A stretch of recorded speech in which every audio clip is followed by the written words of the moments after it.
Assalamualaikum warahmatullahi wabarakatuh. Salam sejahtera untuk kita semua. Saya Hirnanda Dimas Pradana dan akan membersamai saudara dalam membahas tentang analisis kebutuhan dalam multimedia interaktif. Topik ini sangat krusial karena topik ini adalah langkah yang penting dan mendasar untuk dapat menciptakan sebuah pembelajaran interaktif yang sukses. Mari kita mulai. Pertama-tama, mari kita bahas mengapa analisis kebutuhan sangat penting.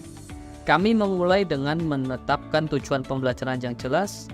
Ini bukan hanya tentang apa yang ingin kita sampaikan, tapi juga tentang bagaimana kita dapat mencapai keberhasilan dalam pembelajaran. Dengan menetapkan tujuan yang tepat, kita membimbing desain multimedia interaktif menuju arah yang benar sesuai yang kita inginkan. Langkah berikutnya adalah mengidentifikasi audiens target. Siapa yang akan menggunakan multimedia interaktif ini? Bagaimana karakteristik dan preferensi mereka? Itu dapat mempengaruhi desain. Dengan memahami audiens secara mendalam, kita dapat menghasilkan pengalaman pembelajaran yang sesuai dengan kebutuhan dan harapan mereka. Kemudian kita beralih ke analisis lingkungan pembelajaran.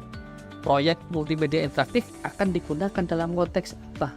Apa di sekolah, di rumah, tempat kerja, tempat les, atau yang lainnya.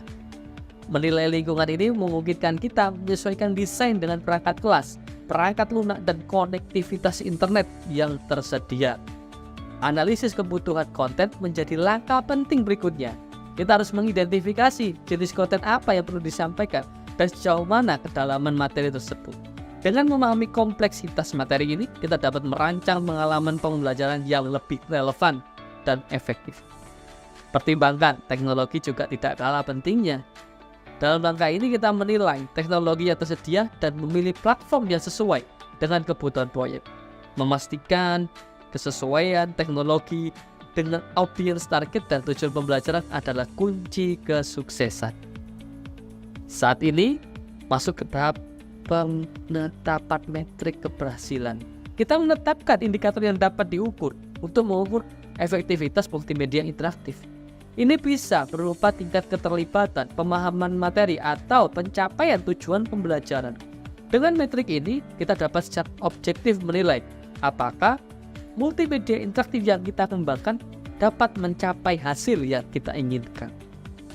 Langkah selanjutnya adalah membuat dokumentasi yang merinci hasil analisis kebutuhan.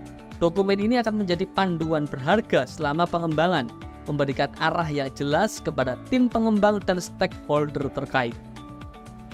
Seiring kita mendekati akhir video ini, mari kita simpulkan bahwa analisis kebutuhan adalah fondasi yang kuat untuk pembangunan multimedia interaktif yang berhasil.